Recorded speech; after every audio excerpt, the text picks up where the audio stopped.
qual previsão tu faz para o jornalismo impresso que ainda existe? A Veja ainda circula, tá? É verdade, circula. Ainda tem Veja do Grupo Abril, tu vai lá na banca e tem. Você compra o Estado. Né?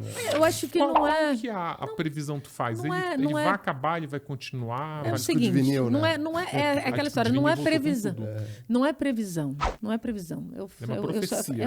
Não é profecia. É uma pergunta. Mário gosta das perguntas, eu vou fazer uma pergunta. Na última semana, quantas vezes vocês abriram um jornal impresso? Vocês folhearam um jornal impresso? Semanas? Então pronto. 0. Então tá. Então Eu não assim. vou falar, senão vou Aí é o ser seguinte, demitido. Abriu do jornal do tenho- bairro que chega Pronto. Tá, no meu exato, condomínio. assim. Meu filho tem 18 anos. Meu filho nunca abriu um jornal impresso. E não significa que ele não seja um garoto bem informado. Ele é muito bem informado. Mas aí vou ele te não fazer uma consome. pergunta agora. Quando você... O que não tem nada a ver com consumo de informação, Tá, tá? mas quando você abriu um vinil e botou numa vitrola para ouvir? Eu não tenho o costume. Pois é, mas ele tá bombado. Não. Tá... Não, mas acho que é Isso só- uma coisa, é um nicho. Não, mas, Uma mas, bolha, mas, uma mas, bolha. mas, É uma mas aí... bolha. Então, mas Eu aí... falei isso com o Regis Tadeu na Mas semana era aí que eu passada queria aqui. chegar. Será que quem consome jornalismo impresso não tá numa bolha e a gente isso tá fora vintage, dessa bolha? É um Não, isso hábito daí mesmo. é um... Mas, gente, o que mantém? Então me explica você. Não mantém, É o que mantém, gente. é Isso o mesmo resi- motivo. Eu vou dar É caro, o papel Não, não é é caro. isso. Veja, Cara, é tinta residual. Se você, Exato. a gente acompanha ali todo mês o IVC, que é o índice de verificação da circulação dos jornais. Não tem um mês. Gente, eu não estou falando assim, de vez em quando cai, de vez em quando... Não, sistematicamente, cai, todos cai. os meses, perde 3%, 5%, 3%. Não tem como, é residual. É residual. É o mesmo assim. motivo que faz o meu pai, que tem 84 anos e ainda na agência bancária. Eu falo, faz isso Sim, daqui mas... no celular. Exato. É o mesmo Agora, motivo. Dívida. Só gira embaixo de É dívida. um hábito. É o hábito. Agora, veja só. A gente trabalhou no Correio Brasiliense quando o Correio Brasiliense imprimia 150 mil exemplares. Chegou a imprimir 150, 160 Eu mil. trabalhei na Veja quando a Você tiragem sabe, era 1,5 milhão. pronto, você Nossa sabe quantos jornais hoje o Correio imprime? Não. 8 mil. 8 mil jornais. Por dia. É residual. Não tem mais. Significa Nossa, que... a gráfica ficou um negocinho, né? Exato. Assim, E eles têm gráfica esses própria, veículos não estão produzindo conteúdo, não é isso. É que, gente, a plataforma, você usou o exemplo perfeito, só que você está... como você tem o gosto ali, é um hobby. É um hobby. Peraí, eu tô falando de... Não, quem citou o vinil foi ele. Eu só Não, mas- aproveitei porque Tá, eu mas coleciono. você coleciona, mas assim, entendeu? Isso é um hobby. Tu acha que vai virar então fetiche? Sabe uma coisa, assim, eu respeito, porque tu, inclusive não é nem uma opinião, tu tem dados e tal, tu trabalha com gestão. Mas sabe uma coisa que eu lembro também, que eu colocaria um pouquinho em xeque isso? Eu não é da minha época, tá? Que eu não sou tão velho assim, mas eu lembro que quando eu comecei no jornalismo, não existia internet.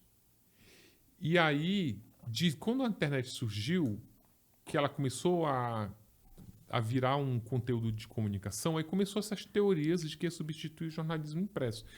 E aí eu fui dar uma pesquisada, inclusive conversando com pessoas que tinham ali já, quando eu tinha, sei lá, 20, 21 anos, que já tinha 20 de carreira. Aí eles diziam assim, uma coisa que eu acho que tem um pouco a ver, eles diziam, cara, quem dominava o meio de comunicação lá atrás era o rádio. O rádio é o primórdio. E aí, quando surgiu a televisão, todo mundo disse que o rádio ia acabar. Aí depois veio a internet. Não, vai acabar a TV, como ela diminuiu muito a audiência de televisão, de fato. Se vai estar derretendo a TV, o rádio que já estava derretendo lá na década de 80... Só que aí o rádio se reinventou. Cara, é aí que eu queria chegar. Então eu acho assim que quando tem essas transformações, essas evoluções no meio de comunicação, eu acho que esses veículos se recolocam. Hoje o rádio tem outra função. Mas ninguém nunca deixou de consumir rádio. É esse o ponto, gente. É que... Não, deixou. É que a gente tá... A rádio deixou. Deixa eu ver se eu entendi. Na verdade, o jornalismo se reinventou pro digital. Claro. Ninguém deixou de consumir Ninguém jornal. deixou de consumir. Não, então. Assim, veja... Não, mas eu acho, quando eu falo, A quando eu Folha comparo de essa São teoria... Paulo, deixa eu só citar a Folha de São Paulo, o Estadão, o Globo, continuam produzindo jornalismo de qualidade. Agora, a plataforma pela qual eles veiculam as informações é que, preferencialmente, por uma questão do gosto do consumidor, não é mais aquele papel, porque não tem praticidade, gente. Olha a logística que é. Pensa, é uma coisa tão absurda. Você pensar que...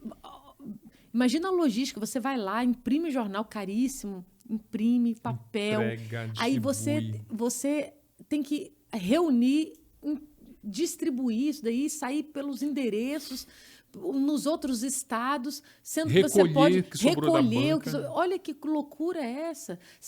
E você pode publicar esse mesmo conteúdo numa plataforma digital com um clique. E num custo Uai, muito mas aí, infinitamente assim, se a menor. gente fala, não, mas as pessoas, por uma questão de gosto, vão continuar. Não, aí, pera, não Já é faz mais verdade, sentido, não é gente. nem sustentável. Mas aí qual é a Não é previsão? sustentável. Tu consegue fazer uma previsão de Eu não estou quando? falando previsão, eu estou dizendo o seguinte, eu não tenho bola de cristal, mas eu faço uma análise periódica, sistemática, do que está acontecendo com a quantidade de jornais impressos. Ela vem diminuindo paulatinamente, assim, ostensivamente, na verdade. Assim, você tem todo mês cai 3, 5, 7%. E aí você vai, assim, jornais que imprimiam 1 milhão estão imprimindo 40 mil, 30 mil num estado como o estado de São Paulo, entendeu? Então, assim, é residual, é uma questão de tempo. Eles vão desaparecer? Não estou falando que essas marcas vão desaparecer de jeito nenhum, longe disso. Elas estão se reinventando, elas estão fazendo uma transição apenas do veículo. Né? Eu só ia dar um exemplo que é o seguinte. Na época que existia jornal, rádio, TV e até digital, num início, né, num momento, não tinha, por exemplo, mídia no elevador. Aí, de repente, alguém põe uma TV no elevador e você fala, nossa... Ou como não existia o outdoor, ou como não existia... Mas não concorre, porque a mídia de elevador, ela é um conteúdo muito específico. Sim, fugaz, muito rápido, efêmero, né? Por exemplo, se o Metrópolis fosse um veículo impresso, a matéria do feminicídio não ia estar na mídia de elevador. Na mídia de elevador, ela tem outro tipo de comunicação. Você pega... E de conteúdo também. Acho que você tem não mais... pode se impactar com o que ela está vendo no elevador. Há mais de 10 anos, um colega jornalista, escritor, Leão Serva, ele escreveu a desintegração, acho que é isso, se eu não estou enganada, a desintegração dos jornais. Ali, sim, era uma previsão. Ali ele tinha... Ele mostrava que, dentro de um contexto, né, do impresso, que você tinha que organizar a informação por editorias, porque você tinha um espaço finito. Então, você tinha que... editoria de mundo, de economia, de política. Era tudo organizado em caixinhas, tinha um tamanho certo para poder acontecer e tal. As pessoas tinham elas eram acostumadas com aquele modelo mental ali de consumir informação. As redes sociais e o digital vêm e desconstrói tudo isso, inclusive mexendo na hierarquização do conteúdo. Porque o editor tinha o poder de... Ele fazia a manchete ali, não, isso daqui é o mais importante. Depois você vai ler primeiro essa informação de política, depois o caderno frio, né, que é o caderno de entretenimento, ele está lá no final. Então, assim, se ditava a forma como as pessoas e a hierarquia como que elas iam consumir aquele conteúdo. Hoje, você, na lógica das redes sociais, aquela coisa que aparece ali, uma hora aparece um conteúdo de política, outra hora de entretenimento. Sortido. Qual que é mais importante do que o outro? Não sei, aparece para mim, mas não aparece para você. Então, assim, isso muda totalmente a dinâmica como se consome. Não é que as pessoas não estão consumindo, elas estão consumindo de uma forma diferente. Inclusive... ele também fala dessa organização da produção do conteúdo, né? Tinham muitas camadas ali de chefia. Era isso. Por quê? Porque cabia. Em 24 horas, em uma semana, você pode chegar com a pauta, você pode discutir a pauta pode chegar volta, apura mais e tal. Não. E aí você tem a verticalização do comando. Né? São muitas camadas. E o que aconteceu hoje? Não tem tempo dessa verticalização, não. O negócio aconteceu se o repórter lá na ponta não estiver apto, no máximo, a consultar, olha, eu estou publicando aqui, dá uma lida. Deu uma lida, publique-se. Então, a coisa horizontalizou. Então, hoje é um jornalismo muito mais colaborativo. Né? Assim, O que aumenta até a responsabilidade do repórter. O que aumenta né? demais a responsabilidade. E, por exemplo, a gente tem uma característica, a gente tem muita gente sênior na redação. Assim, jornalismo digital você faz com um monte de gente que está começando. Não é assim. Não é assim. Você tem Eu que tinha ter... essa impressão. Não é.